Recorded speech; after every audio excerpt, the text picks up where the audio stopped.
Hello friends, welcome to my channel DigiDialect. I'm Tanushi Jain and today we are going to learn about concept learning.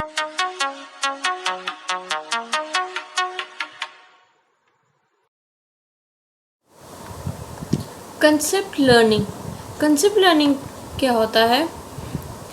Learning involves acquiring general concept from specific training examples. देखिए specific training examples यानी for example अपन लेते हैं cat dog, कुछ अपन animals ले लिए, ठीक है, उसमें से कैट और डॉग ले लिया, तो कैट और डॉग क्या हो गए, स्पेसिफिक एग्जाम्पल हो गए, ठीक है, किस टाइप के, एनिमल टाइप के। अपन एनिमल्स बहुत सारे होते हैं, इसमें से कुछ स्पेसिफिक ले लिए, जैसे कि कैट हो गया या डॉग हो गया, काऊ हो गया, कुछ भी, ठीक है। फिर each such concept can be viewed as describing some subset of objects or events defined over a larger set. larger set अपना क्या हो जाएगा, एनिमल्स, उसके अंदर बहुत सारा आते हैं, ठीक है। कैट क्या हो जाएगा, उस एक तरीके से उसका क्या हो जाएगा, सबसेट हो जाएगा, okay. Alternatively, each concept can be thought of as a boolean valued function defined over the larger set. इसका मतलब क्या है, फॉर एग्जाम्पल मैं बोलूँ कैट इज़ अ बर्ड, इसका आंसर अपन का येस और नो में देखेंगे तो इसका आंसर क्या होगा, नो। अगर मैं बोलूँ कैट इज़ अ एनिमल तो आंसर क्या होगा, येस। नो यानी ज़ीरो वैल्यू और येस यानी उसकी वन वैल्यू, तो अपन की वैल्यूज आंसर किस में और बुलियन टाइप में। तो कंसेप्ट लर्निंग क्या हुआ, inferring a boolean valued function from training examples of its input and output.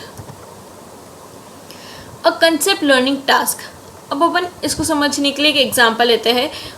कौन से डेज में जो है एल्डो को, मतलब एल्डो जो है वो इन्जॉय करता है उसका फेवरेट क्या, वाटर स्पॉट। तो यहाँ पे कुछ एग्जांपल्स है, जैसे एग्जांपल 1, अगर स्काई जो है वो सनी है, एयर टेम्प जो है वो वार्म है, ऐसे कुछ कंडीशन है, ह्यूमिडिटी नॉर्मल और विंड स्ट्रॉन्ग, फिर वाटर वार्म, फोरकास्ट सेम। तो इस केस में क्या करता है, वो इन्जॉय स्पॉट करता है, यस है इसका आंसर, ओके। ये अपने बुलियन टाइप की वैल्यू, ओके। ये जो स्काई, एयर टेम्प, ह्यूमिडिटी है ना, ये है अपने एट्रीब्यूट्स, ठीक है। फिर अगर स्काई जो है वो अपनी रेनी है, एयर टेम्परेचर कोल्ड है और ह्यूमिडिटी हाई, ऐसी कुछ कंडीशन है, उस केस में वो इन्जॉय नहीं करता है। अब इन सब की हेल्प से अपन क्या कर सकते हैं, आगे के डेज में प्रिडिक्ट कर सकते हैं। फॉर एग्जांपल मैंने यहाँ पे स्काई रेनी दे दिया, ठीक है, एयर टेम्प मैंने वार्म दे दिया, फिर ह्यूमिडिटी मैं हाई दे देती हूँ, विंड में स्ट्रॉन्ग दे देती हूँ, ठीक है। ऐसे कुछ कंडीशन देते थे, उसके हिसाब से अपन ये डिसाइड कर सकते हैं कि वो इन्जॉय स्पॉट करेगा या नहीं करेगा। तो यहाँ पे यही लिखा है, the attribute enjoy sport indicates whether और not a person enjoys his favorite water spot on this day. The task is to learn to predict the value of enjoy spot for an arbitrary day based on the value of its other attributes. जो अपन ने देखा ना कि अपन predict कर सकते हैं इसके अलावा और कुछ कंडीशंस दे दे इन डेज को देखते हुए। फिर what hypothesis representation is provided to the learner.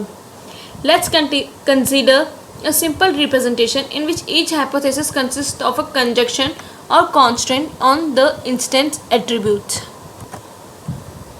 Conjunction यानी दो या दो से ज़्यादा उनको मतलब कंबाइन करके, उसके इसमें क्या रहता है, तो हमने यहाँ 6 एट्रीब्यूट्स थे, ठीक है, स्काई, एयर टेम्प, ह्यूमिडिटी, ये सब।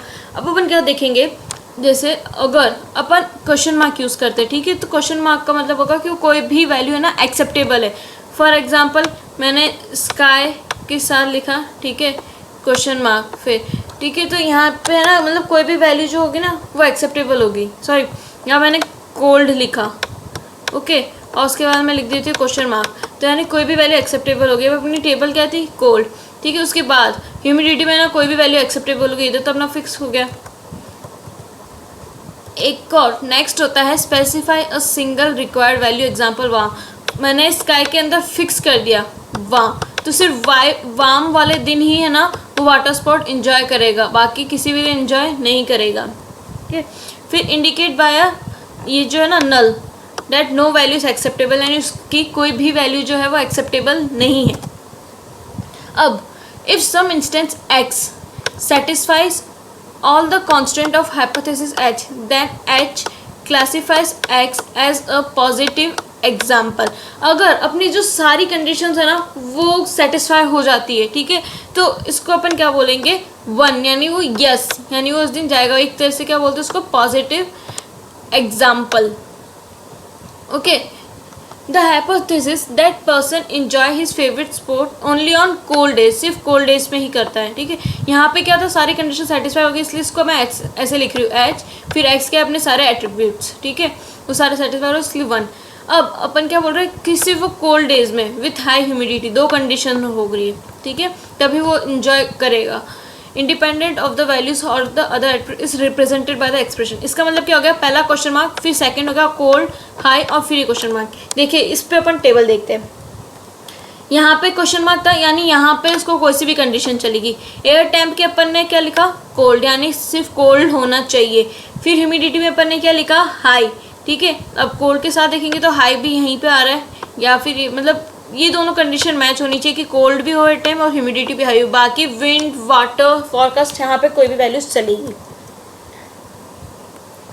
Then next, the most general hypothesis that every day is a positive example. हर डे जो है पॉजिटिव एग्जाम्पल है। इसका मतलब क्या होगा, मतलब वो कुछ भी हो, वो वाटर स्पॉट करने जाएगा, ठीक है। तो इसका मतलब कुछ भी हो, यानी क्वेश्चन मार्क आएंगे सारी जगह, बिकॉज अपन कुछ फिक्स नहीं रख रहे वैल्यू, मतलब कोई सा भी ऑप्शन होगा अपन को चलेगा। तो इस केस में उसकी इक्वेशन ये होगी, इसको अपन ऐसे रिप्रेजेंट करेंगे।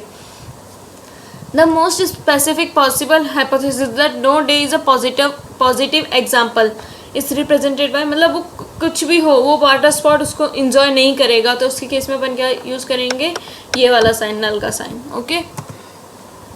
अब नोटेशंस कैसे, क्या अपन डिनोट करेंगे, the set of items over which the concept is defined is called the set of instance which is denoted by x, यानी वो जो attributes थे जिसके ऊपर अपना concept बन रहा था, ठीक है, sky, humidity और वो सब।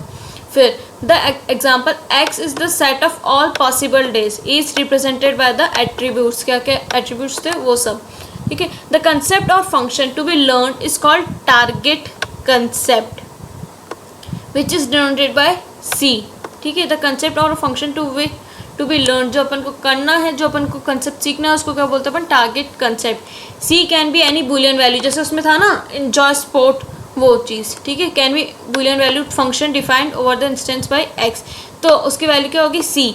ये क्या होगी, अपने एट्रीब्यूट्स, तो उसका आउटपुट क्या आ रहा है, या तो 0 या 1, ठीक है।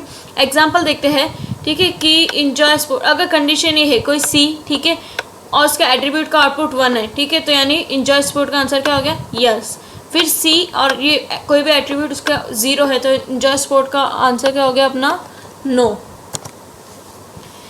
Instance for which c x equals to 1, अगर सी एक्स इक्वल्स टू 1 है तो उसको अपन बोलते हैं पॉजिटिव एग्जाम्पल्स और member of the target concept. और अगर सी एक्स इक्वल्स टू 0 है तो उसको अपन बोलते हैं नेगेटिव एग्जाम्पल्स और non members of the target concept. फिर नेक्स्ट पॉइंट क्या है, द ऑर्डर्ड पेयर, ये जो पेयर, ठीक है, to describe the training example consisting of instance x and its target concept value c x.